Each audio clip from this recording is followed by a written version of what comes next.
Lil Peep. On a November evening in Tucson, Arizona, a stop on his Come Over When You're Sober Part 1 tour, the energy around 21-year-old Gustav Lil Peep was a volatile mix of soaring artistic momentum and profound personal turmoil. He was open with his fans about his struggles with depression, anxiety, and substance use, which he often used as raw material for his emotionally charged music. On the night of November 14, 2017, his tour bus was parked outside the venue. In the hours before the show, Peep was active on social media, but behind the scenes, he was visibly exhausted and in a low state. At some point, he acquired a quantity of counterfeit Xanax bars. Unbeknownst to him or anyone else in his circle, these pills were not pressed with the expected alprazolam. Instead, they contained a lethal dose of the powerful synthetic opioid. According to the Pima County Office of the Medical Investigators Report, Lil Peep ingested a number of these pills. The exact timeline is unclear, but at some point, he also smoked a laced marijuana blunt. He was last seen alive by friends on the bus, where he was recorded in a since-deleted Instagram story.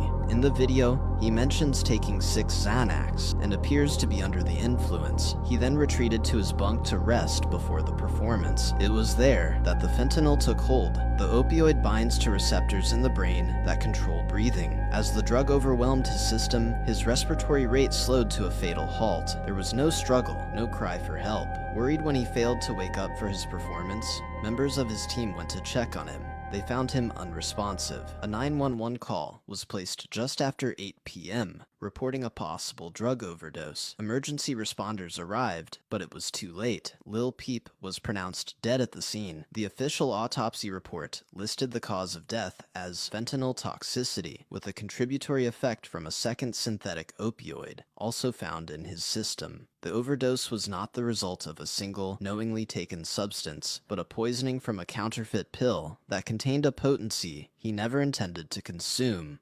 Michael Jackson.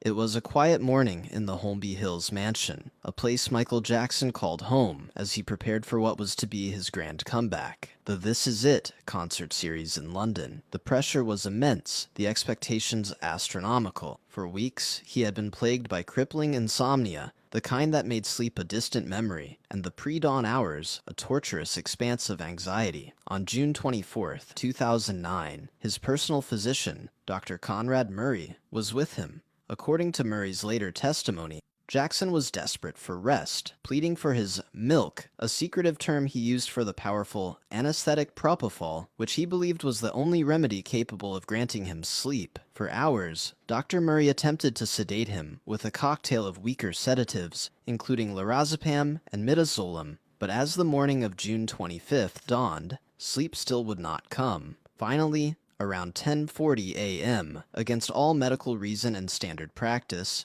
Dr. Murray administered a 25 milligram dose of propofol, a hospital-grade anesthetic intended for use only in a clinical setting with full monitoring equipment. The effect was immediate. Michael Jackson finally fell asleep, but in a horrifyingly short time, the drug did what it is designed to do. It suppressed his ability to breathe. Dr. Murray later claimed he left Jackson's bedside for just moments. However, phone records would reveal he was on the phone for over 45 minutes. Alone in his bedroom, Michael Jackson's breathing grew shallow and then stopped entirely. He suffered a catastrophic cardiac arrest brought on by acute propofol intoxication, with the other sedatives in his system contributing to the overdose. The tragedy unfolded not with a cry for help, but in silence. It was only after Dr. Murray returned that he discovered Jackson was not breathing. Panicked, he initiated CPR, but it was woefully inadequate, performed on the soft bed instead of a hard surface. He delayed calling 911 for a critical period,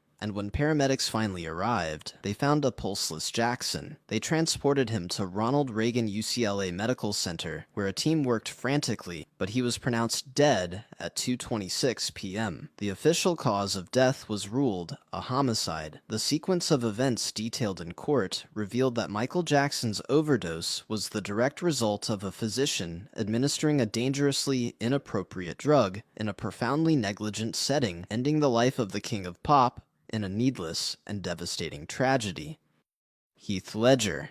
It was a chilling Tuesday evening after a movie shoot. The sprawling Soho loft, rented as a temporary sanctuary in the heart of Manhattan, was silent except for the faint, constant hum of the city below. Heath Ledger had returned to this space, a place that should have offered respite after the relentless pace of his life. He was exhausted, a deep weariness that had settled into his bones, exacerbated by the recent grueling shoot for Terry Gilliam's The Imaginarium of Dr. Parnassus, and the lingering psychological echo of his immersion into the Joker for The Dark Knight. He had been fighting a bout of pneumonia, and was plagued by an insomnia so severe it was a physical presence in the room. In a desperate search for sleep, he turned to the medications prescribed to him. The details are clinical, but the act was one of simple, tragic desperation. It is believed he ingested a combination of prescription painkillers, oxycodone and hydrocodone, and anti-anxiety medications, diazepam, temazepam, alprazolam. Individually, each was a tool to manage a specific ailment. Together they formed a silent, lethal cocktail. The drugs began to work not as a gentle inducement to sleep, but as a suppressant to his central nervous system. His breathing, without his conscious knowledge, became shallower and frequent. His heart rate slowed to a dangerous crawl. In the quiet of the loft, as the afternoon light faded, his body simply began to shut down. There was no struggle, no cry for help, just a gradual, fatal stillness. The tragedy was compounded by the fact that he was not alone. His housekeeper, Teresa Solomon, arrived the next day for her duties. She found him in the bedroom,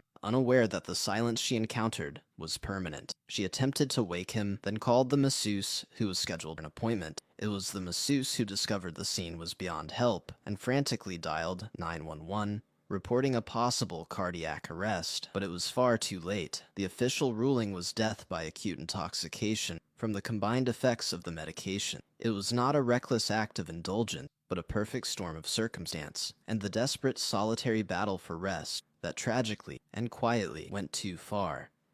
Mac Miller.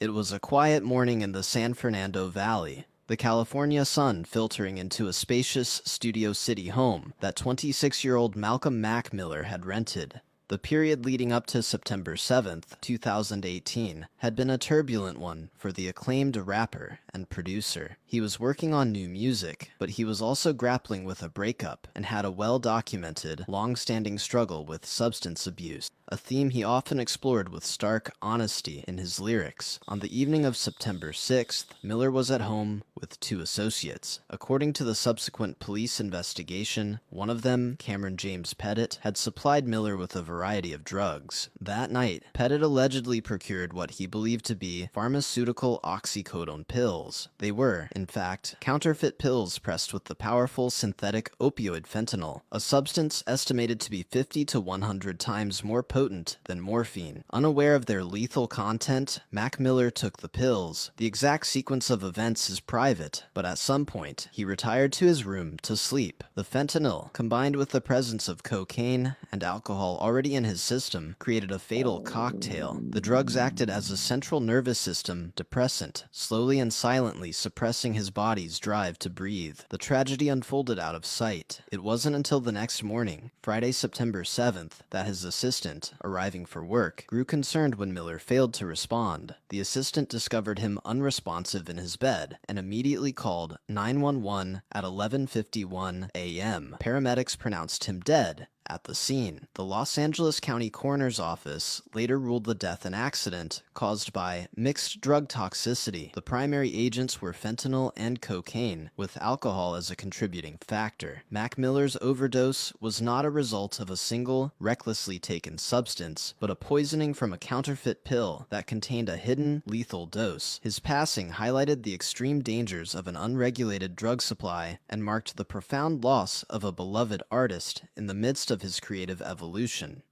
Juice WRLD.